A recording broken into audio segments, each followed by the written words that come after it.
Dès l'instant où nous ouvrons les yeux chaque matin, nous sommes baignés de lumière. Elle traverse nos fenêtres, se reflète sur les surfaces, et nous permet de percevoir le monde qui nous entoure.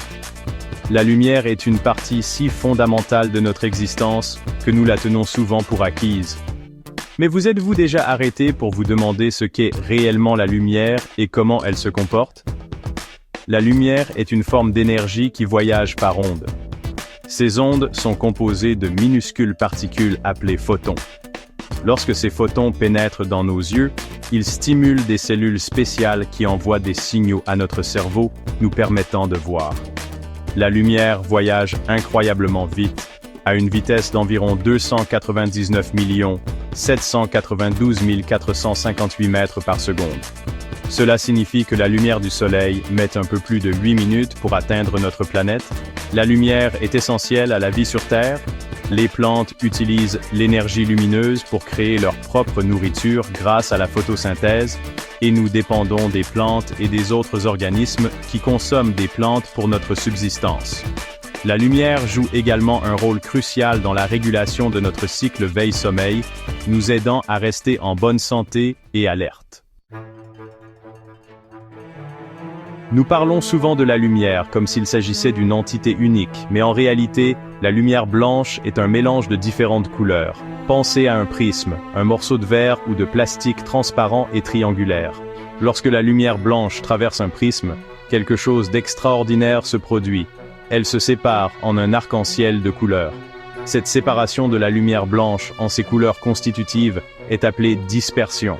Mais pourquoi cela se produit-il? Tout est lié à la façon dont les différentes couleurs de la lumière se comportent lorsqu'elles traversent un milieu comme le vert.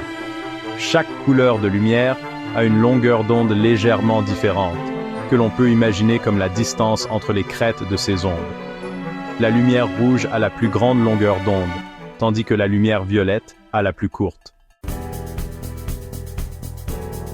La lumière voyage à des vitesses différentes selon les matériaux. Lorsque la lumière passe d'un milieu à un autre, comme de l'air au verre, elle ralentit et se courbe. Cette courbure de la lumière est appelée réfraction.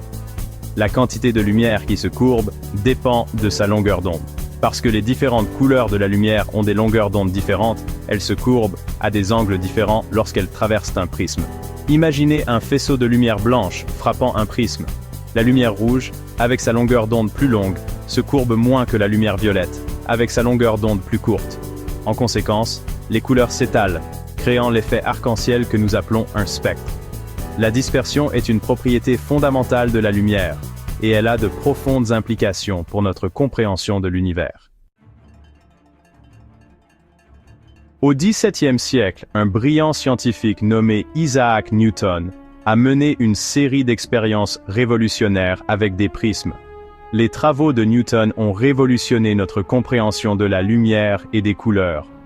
Dans l'une de ses expériences les plus célèbres, Newton a fait passer un faisceau de lumière solaire à travers un prisme dans une pièce sombre. À son grand étonnement, la lumière s'est dispersée, créant un spectre de couleurs projeté sur le mur. Il a ensuite utilisé un deuxième prisme pour recombiner les couleurs en lumière blanche, prouvant que la lumière blanche était bien composée de toutes les couleurs de l'arc-en-ciel.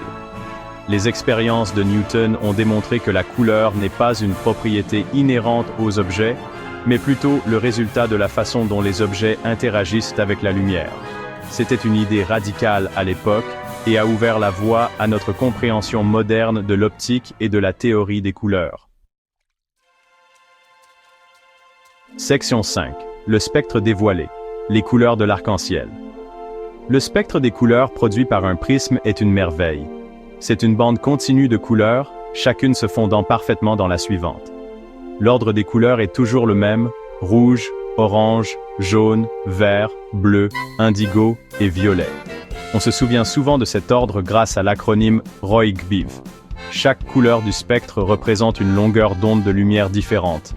La lumière rouge a la plus grande longueur d'onde et la plus basse fréquence, tandis que la lumière violette a la plus courte longueur d'onde et la plus haute fréquence. Les autres couleurs se situent entre ces deux extrêmes. Section 6. Arc-en-ciel et plus, la dispersion dans notre monde. Nous voyons des preuves de la dispersion de la lumière tout autour de nous. L'un des exemples les plus spectaculaires est l'arc-en-ciel, qui se forme lorsque la lumière du soleil est réfractée et réfléchie à travers les gouttes de pluie dans l'air. Mais les arcs-en-ciel ne sont qu'un début. La dispersion explique également pourquoi les CD et les DVD scintillent avec des couleurs irisées. Les sillons microscopiques à la surface d'un disque agissent comme de minuscules prismes, séparant la lumière blanche en ses couleurs composantes. Les diamants doivent leur éclat à la dispersion. Les facettes d'un diamant taillé agissent comme des prismes, réfléchissant et réfractant la lumière pour créer un éblouissant spectacle de couleurs. Section 7. Courber la lumière. Pourquoi les couleurs se séparent? La raison pour laquelle les différentes couleurs de la lumière se courbent à des angles différents réside dans leur longueur d'onde variable et la façon dont elles interagissent avec la matière. Lorsque la lumière pénètre dans un milieu comme le verre ou l'eau, sa vitesse change. Ce changement de vitesse provoque la courbure de la lumière, un phénomène appelé réfraction. Maintenant, imaginez la lumière comme une vague. La lumière rouge, avec sa longue longueur d'onde, est comme une douce vague qui roule depuis l'océan. Elle ne rencontre pas autant de résistance du rivage et se courbe moins. D'autre part, la lumière violette, avec sa courte longueur d'onde, est comme une vague agitée qui frappe le rivage plus fréquemment. Elle subit plus de résistance et se courbe plus fortement. Cette différence de courbure ou réfraction est ce qui cause la séparation des couleurs dans un prisme ou une goutte de pluie. Chaque couleur